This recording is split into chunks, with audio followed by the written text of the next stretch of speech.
Assalamualaikum warahmatullahi wabarakatuh. Perkenalkan, nama saya Mustalifah Narjumpa, mahasiswa S1 Keperawatan. Di sini saya akan menjelaskan kasus tindak pidana korupsi Akil Mochtar atau kasus suap. Kasus Akil Mochtar.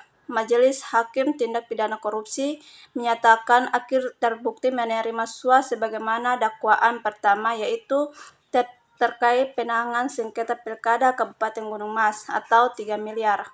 Kalimantan Tengah 3 miliar, Pilkada Lebak di Banten 1 miliar. Pilkada 4 lawan 10 miliar dan $500 Amerika Serikat.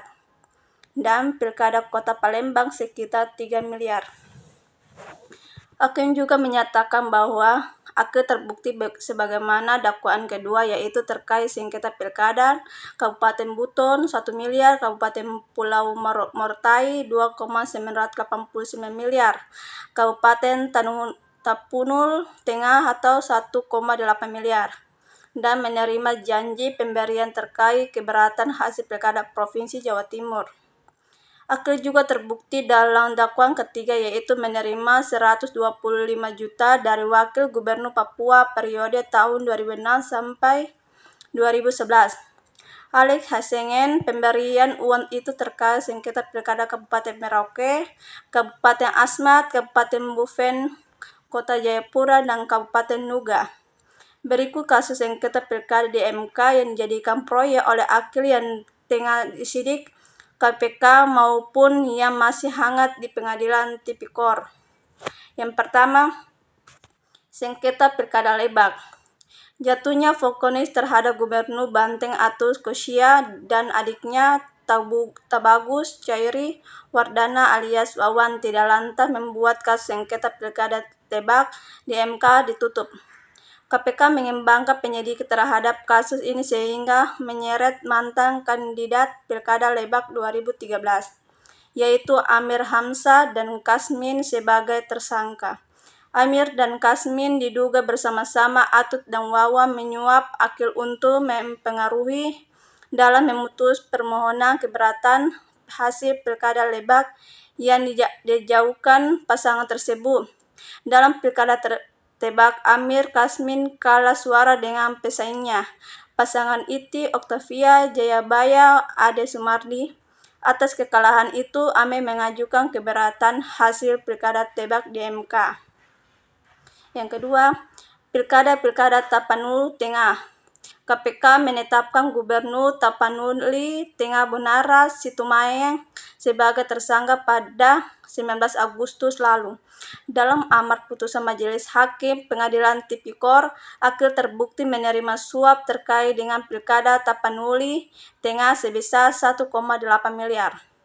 Diduga uang yang berasal dari Bonaran itu disetorkan ke rekening perusahaan istrinya, CV Ratu Semangat, dengan slip setoran ditulis angkutan batubara. Pemberian uang diduga untuk mengamankan posisi Bonaran yang diduga di MK setelah dinyatakan menang oleh KPUD yang Tapanuli Tengah. Pilkada Kabupaten Tapanuli Tengah dimenangi oleh pasangan Raja Bonara dan Sukran Jamilan Tanjung. Namun keputusan KPUD tersebut diduga oleh pasangan lawan. Selanjutnya, pada 22 Juli 2011, permohonan keberatan hasil Pilkada Tapanuli Tengah ditolak sehingga Bonara dan Sukran tetap sah sebagai pasangan bupati dan wakil bupati terpilih. Meski demikian, Akil sebenarnya tidak termasuk dalam susunan Akil panel. Panel untuk sengketa Pilkada saat itu adalah Hakma Sodiki atau Ketua, Harjono, dan Ahmad Fadili Sumadi. Yang ketiga, sengketa Pilkada Palembang. Wali Kota nonaktif Palembang Romi Harton dan istrinya Masyito didakwa secara bersama-sama menyuap Akil sebesar 14,145 miliar. Romi dan pasangan kandidatnya Horno Joyo mengajukan gugatan terhadap hasil Pilkada Palembang dan meminta berita secara rekapitulasi hasil perhitungan suara pemilihan wali kota dan wakil wali kota Palembang dibatalkan. Hasil Pilkada Palembang menyatakan bahwa pasangan Romi Harno kalah suara dari pasangan Sarimudi Nelly Rasdania dengan selisih 8 suara. Dalam sidang putusan perkara sengketa Pilkada Palembang yang digelar 20 Mei 2013, Majelis Hakim yang diketuai Hakim mengabulkan permohonan Romi untuk mengatakan berita secara rekapitulasi hasil perhitungan suara pemilihan wali kota dan wakil wali kota Palembang. Putusan tersebut membatalkan unggulannya pasangan Sarimudi Nelly Rasdani dan menyatakan Romi Anwar memenangkan Pilkada Palembang. Keterangan tidak benar dalam sidang akil. Selain kasus suap dan pencucian uang, orang yang terlibat dalam pusaran korupsi sengketa Pilkada akil juga berusaha menutupi kesalahan sejumlah pihak dengan memberi keterangan tidak benar dalam persidangan. Wali Kota Palembang Romi Horton dan istrinya Masyito. Wali Kota nonaktif Palembang Romi Horton dan istrinya Masyito didakwa memberikan keterangan palsu dalam sidang akil terkait perkara tindak pidana korupsi yang berkaitan dengan sengketa pilkada di MK dan tindak pencucian uang. Orang dekat akil yang bernama Muhtar Effendi berperan mengarahkan keterangan Romi dan Masyito selaku saksi untuk mengaburkan fakta persidangan. Muhtar menyuruh keduanya untuk mengaku tidak mengenal Muhtar dan tak pernah menyerahkan sejumlah uang kepada Akil melalui Muhtar.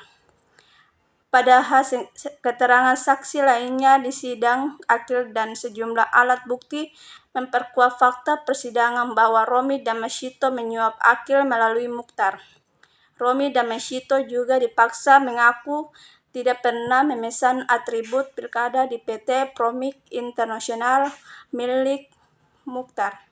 Padahal keduanya memesan atribut pilkada di PT Promik Internasional dengan bukti tagihan kepada Romi serta barang bukti berupa produk yang dipesan Romi dan Masyito. Sekian dari kasus.